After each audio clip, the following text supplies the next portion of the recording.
मैदान में डंके की आवाज के साथ राजगुरु की जय जयकार शुरू हो गई।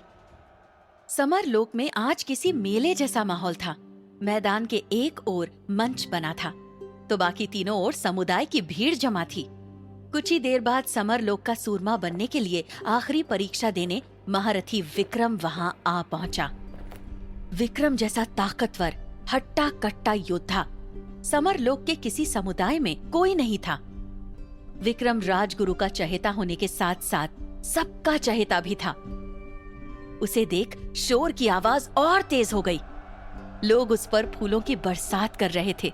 विक्रम भी ये स्वागत देख खुश हो रहा था। राजगुरु के एक इशारे से शोर बंद हुआ। विक्रम भी मैदान के बीचों बीच बने युद्ध क्षेत्र में आ गया। लेकिन विक्रम के बगल में ही चेहरा नकाब से ढके भीड़ में खड़ी एक लड़की तिरछी मुस्कुराहट के साथ बोल रही थी, कोई नहीं बनेगा सूरमा, कोई नहीं, कितनी भी कोशिश कर ले। जिस दिन मेरा श्लोक आएगा ना, देखोगे तुम सब, सूरमा सिर्फ श्लोक ही बनेगा। ध्वनि श्लोक से प्यार करती थी। उसके जाने के बाद वो पागल सी हो गई थी।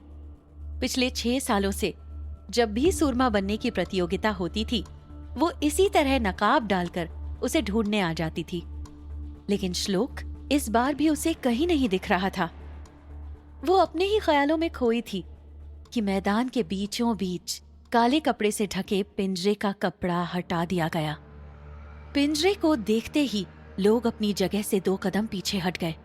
उनके सामने 9 फीट ऊंचा और 12 फीट लंबा भूखा बब्बर शेर था। शेर ने जैसे ही दहाड़ मारी, ऐसा लगा जैसे तहलका मच गया हो। किसी खूंखार दरिंदे की तरह वो बब्बर शेर अपनी भूख मिटाने की फिराक में था। उसे देख महारथी विक्रम के पसीने भी छूटने लगे। वो आदमी रस्सी से बंधे उस शेर को खोलने ही वाले थे कि अचानक विक्रम ने कूदकर उस रस्सी को पकड़ लिया। इस पकड़ा पकड़ी में वो वहीं मिट्टी में गिर गया। ये देख सब उठ खड़े हुए। राजगुरु चिल्लाते हुए बोले, ये सब क्या है विक्रम, ये क्या कर रहे हो? और फिर वो हुआ जिसकी उम्मीद ना तो राजगुरु को थी और ना ही समरलोक को।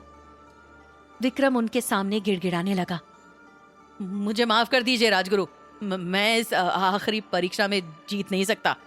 मुझे आपने कहा था कि मुकाबला शेर से होगा, मगर ये तो दरिंदा है। जब जिंदा रहूंगा तब तो सूरमा बनूंगा।